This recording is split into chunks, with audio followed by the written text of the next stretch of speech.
You're tuned to Russ McClellan and Friends on the Real Estate Show Home Sweet Home. Let's get back to Russ. Hey, welcome back to Home Sweet Home with Russ McClellan and Friends. I have Kay Gossage. How you doing? Hey, how you doing? Good. We had a couple good segments, kind of introducing you to the world, and welcome to Keller Williams Realty. I appreciate you. I appreciate you back. I love the fact that I have so many new friends. You know, for 30 years I was in Chelan, essentially, and then in the last 2+ years we opened this all over North Central Washington, and now we have people from Canada to Leavenworth to Freda and everything in between. And it's just been fun to get to know everybody and work with people that you respect and admire.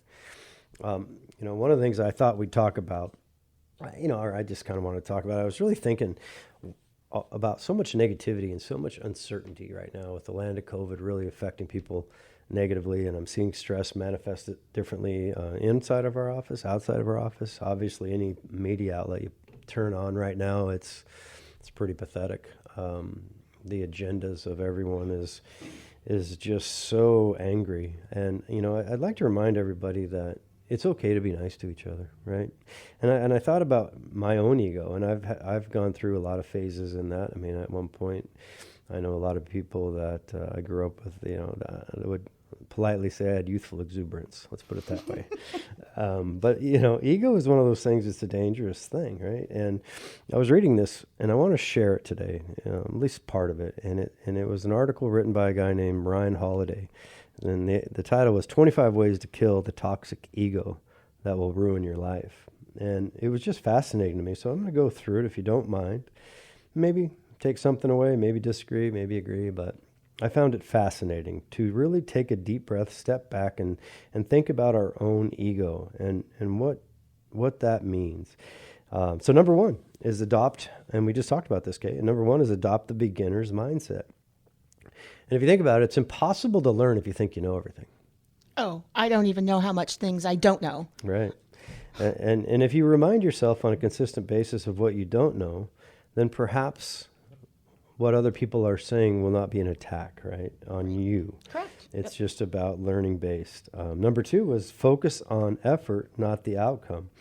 One of my favorite coaches of all time, if you're a basketball fan, we talked a little bit. You're definitely a Michael Jordan fan. You're from Chicago. Bulls. Right, and so was I. But John Wooden's advice, he was a famous UCLA coach of all time. Success is peace of mind, he says, which is a direct result of self-satisfaction in knowing you made the effort to do your best, to become the best that you are capable of becoming. Doing your best is what matters. Focus on that. The external rewards are just extra. So the satisfaction of just knowing that, regardless of where I end up, I gave it everything I had, right? So anyway, I thought that was unique. Number three was choose purpose over passion. And I think this makes sense because passion, we've done a lot of things that passion, I know I have, when I've sparked or when I get, if I lose my temper, if I do these things that humans do, passion runs hot and burns out, while people with purpose seem to be more consistent. And one definition of purpose is passion combined with reason. And I thought that was pretty good. And they used an example. Have you ever seen, Kay, there was that show on Netflix called Into the Wild. I haven't seen that one. Yeah, it's pretty sad outcome. A guy named Christopher McCandless decided he was just going to trek around the world. And he ended up trekking right up into Alaska and ended up passing away. So because he starved to death and got sick, he ate some stuff that wasn't the right thing. And long story short, that was a passionate guy. But passion without purpose kind of had a negative outcome. Right. Oh, yeah, definitely. Right? Oh, So, God, yeah, something I would not be doing. And again, what I'm talking about is this article from Ryan Holiday about 25 ways to kill the toxic ego. Number four was shun the comfort of talking and face the work. Oh, boy. They said Marlon Brando once said, void is terrifying to most people. And I was thinking about that. Like, we talk endlessly on social media. Like, we are so excited about getting that dopamine hit, and me included, that these internet points that are so not validated become everything that we're about, rather than the actual work that needs to be done. Like, for example, history. One might think that if we listen to people on media outlets now that we never had a history. Like the people of 2020 are obviously smarter than everybody in the history of time. Oh, we are. Didn't you know that? Right. Just like fourth graders. We know it all. Yeah, it's one of those things. If we step back and hopefully if we pay more attention to history, perhaps we won't repeat it. It's an interesting thing right now, as everything tends to come back to ego, depending on what side of the aisle you're on politically, depending on whether you believe that what's happening in our cities in America right now is righteous or not, which I find it disturbing that anybody would think it's righteous to burn somebody's business down or to hurt someone intentionally. I don't know. So number 6 was stop telling yourself a story. There is no grand narrative. When you achieve any sort of success, you might think that success in the future is just the natural and expected next part of the story. This is a straightforward path to failure. In other words, by getting too cocky and overconfident, you get yourself in trouble. And one of the things that's interesting, if you look at Jeff Bezos, he's did all right, for himself, Amazon. Yeah. Oh, yeah.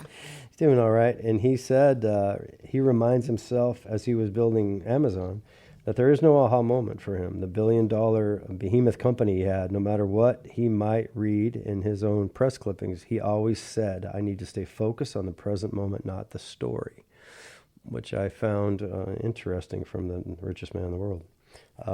Learn to manage yourself and others. I'm guilty of this. I'm a squirrel chaser. Oh, I'm a squirrel, so... Yeah. John DeLorean, this example in the article, it says John DeLorean, DeLorean car, was a brilliant engineer, but a poor manager of people.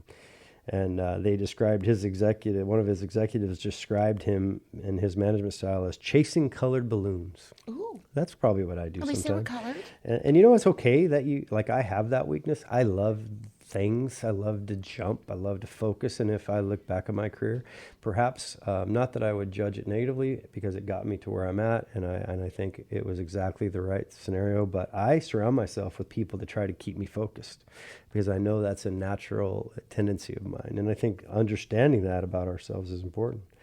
We're not going to get through all these, but I just thought, in today's world, maybe these will help some of us. Just remind ourselves to stay calm a little bit and maybe look in the mirror and realize that that's your true competition, not others. And oh, yeah, you said it there. You are your own competition. Yeah. Every day, you're the one who you compete with. Yeah, it's okay to be where you're at, right? You didn't do anything wrong. And then if it's not where you want to stay, then let's just look forward into time and see where you want to be, and then let's reverse engineer that. This number 9 said, forget credit and recognition. And I don't know if you like Bill Belichick or not, the Patriots football coach.